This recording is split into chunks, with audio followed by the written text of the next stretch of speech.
اوس ریپرزنټیشن اف ویکټر دا ټاپک نو ما دو ریپرزنټیشن اف ویکټرز ویکټر بمړه سرنګ پیژنو ویکټر ته بمړه سپیسیفک سمبل ورکو کا سمبل علاوه صدا سے بل نشان به ورکو چې هغه باندې بو ویکټر مشتکو پیژنو پہچان به کو ددا چې کوم ټاپک کې موږ ډیسکس کوو هغه تی ریپرزنټیشن اف ویکټر اوس ریپرزنټیشن چې دا اپ دوه طریقو دا څو طریقو باندې دا دوه طریقو باندې ایو ته موږ یو سمبالیک ریپرزنټیشن ایو ته موږ څه کوي سمبالیک ریپرزنټیشن دویم نمبر چې دا کی ته موږ څه یو گرافیکل ریپرزنټیشن یو دا سمبالیک ریپرزنټیشن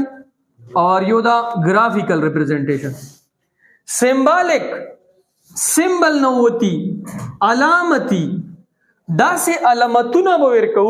دا سے نشانونه به ورکو چې هغه په بیس په موږ ویکټر پیژنو سمبالیکلی به ویکټر بیا موږ په سو کې ډیوایډ کړه دا دو کې سمبالیکلی ویکټر موږ په دوه طریقو سره ریپرزینټ کوو یو بولډ فیس دویام ایرو هیډ او زبو ته وشه چې تو سره سپیډ چې دا هغه ته دی وینه ریپرزینټ کای ویلاسټی خدي وینه ریپرزینټ کای اوس کته په بولډ فیس لیټر کې ویلاسټی لیکي به ویلاسټی داسې لیکي دا لګا ونه به ویلاسټی والا وی چې دوا بسا کوي داسې غاټه به لیکي داسې چې مطلب لیدای شي چې بولډ وی ایکسلریشن چې داغه چلی کې لړ وند به څه لیکه هایلایټ کوي به ویل بچیا ځکه چې د بولډ مطلب دغه دا چې وټ پی لیکه خدا میتھډ افیکټیو نو ویل نو ځکه چې دی میتھډ کې انتهایی زیات ټیم لاګي اور دا میتھډ چې دا هغه کې یوسیج د انک په لزیوت کړي پیپر سړي نقصو کیږي او هغه نه لیوا د افیکټیو میتھډ نه دا به دا میتھډ چې ونده د ډیر کامیاب نشه کوم میتھډ روغه ایرو هیډ تشتی ای ایکسلریشن ویکټر د پوسو ته پوکا ایرو یا چې ته پوکا لون دی ویلاسټی ویکټر د پوسو یا ایرو پوکا یا لون دی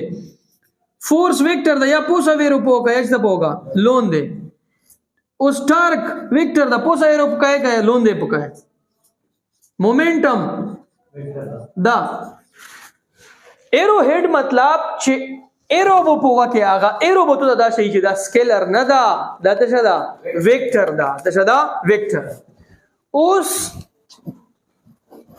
سوچ وته کوه بچیا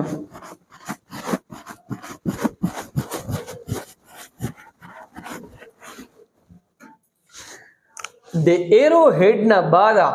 بل ریپرزنټیشن ته موږ سیو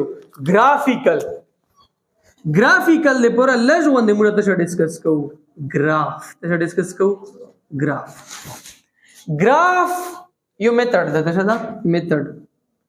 گراف یو میتھډ دا ایو طریقہ دو چې موږ ته دا څه شي ریلیشنشپ شي دا شي ریلیشنشپ between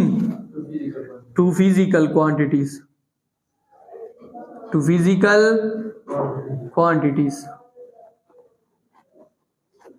اوس دا گرافیکل ریپرزنټیشن چې دا کنا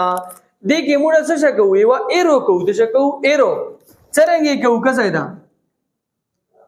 یو لاین موږ وایو ورټیکل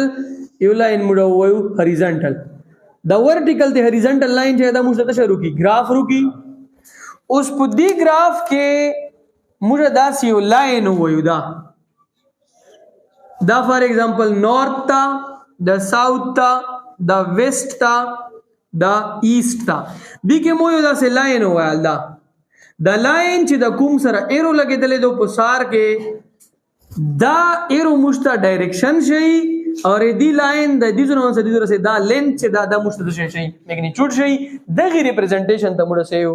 graphical representation graphically vector موږ ته سره ریپرزینټ کوو ا لاین سره اور اغي لاین ته شوی ایرو هیډ وی ته شوی ایرو هیډ موږ ته شي ډایرکشن شي د شي ډایرکشن او بیا د دغه لاین لینث چې د لینث ا موږ ته شي میګنیټیوډ شي د چا والا ए वेक्टर वाला चा वाला वेक्टर वाला उसका به دغه گراف تو غوسال دا گراف ته غوسال په دې گراف کې د کوارډینیټس غوسال x prime y prime بلې ته موږ کارټیزین کوارډینیټ سیستم څه دی کارټیزین کوارډینیټ سیستم کارټیزین کوارډینیټ سیستم مطلب څه دا چې هغه کې موږ د ډایریکشن یې چا سره ریپرزینټ کړي x prime y prime کبه دې په دغه گراف کې داسې سیستم وکاو نارث ساوث ایست ویست بلې ته موږ جیوګرافیکل کوارډینیټ سیستم څه دی جیوګرافیکل کوارډینیټ سیستم geographical coordinate system ٹھیک شو